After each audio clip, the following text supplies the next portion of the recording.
മയ്യത്ത് വീടുകളിൽ നിന്നും എടുത്താൽ നമ്മുടെ ഭാഗത്തൊക്കെ വീട്ടിൽ തബാറക സൂറത്ത് ഓതലുണ്ട്.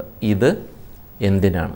മയ്യത്ത് നമ്മുടെ വീട്ടിൽ നിന്ന് പുറത്തിറങ്ങുമ്പോൾ നമുക്കറിയാം, നബി സല്ലല്ലാഹു അലൈഹി വസല്ലമ തങ്ങൾ ആയിഷ ബീവിയോട് പറഞ്ഞത്, ഒരു മയ്യത്തിന് ഏറ്റവും അധികം സങ്കടമുണ്ടാകുന്നത് അവൻ്റെ സ്വന്തം വീടിൻ്റെ പ്രധാനപ്പെട്ട കവാടം കടന്ന് പുറത്തേക്ക് പോകുമ്പോഴാണ്. പിന്നെ ജീവിതത്തിൽ ഒരിക്കലും തിരിച്ചു വരുന്നില്ലല്ലോ.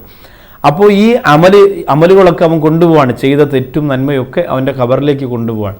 പക്ഷേ ഖബറിൻ്റെ അകത്തെ ചോദ്യത്തിൽ നിന്ന് രക്ഷപ്പെടുത്താൻ നിങ്ങൾക്ക് അള്ളാഹുവിൻ്റെ റസൂൽ തന്ന വലിയൊരു സമ്മാനമാണ് സൂറത്തുൽ മുൽക്ക് അഥവാ തബാറക്കല്ലദി എന്ന് തുടങ്ങുന്ന സൂറത്ത്. ആ സൂറത്ത് മരിച്ച ആളാണ് ഓതേണ്ടത് ജീവിതകാലത്ത് എല്ലാ ദിവസവും രാത്രിയിൽ.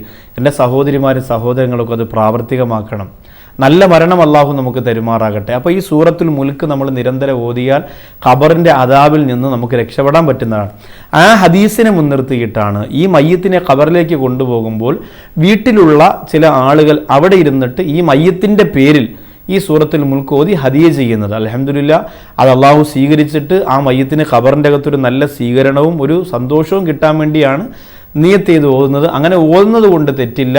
എങ്കിലും നമുക്ക് വേണ്ടി ആരെങ്കിലും ഓതട്ടെ എന്ന് പറഞ്ഞ് കാത്തിരിക്കാതെ ജീവിതകാലത്ത് തന്നെ സൂറത്തുൽ മുൽക്ക് രാത്രി സമയത്ത് പരമാവധി ഓതി അധികരിപ്പിച്ച് ഖബറിൻ്റെ അദാബിൽ നിന്ന് രക്ഷ തേടാൻ അള്ളാഹു നമുക്ക് തൗഫീക്ക് തന്ന് അനുഗ്രഹിക്കുമാറാകട്ടെ.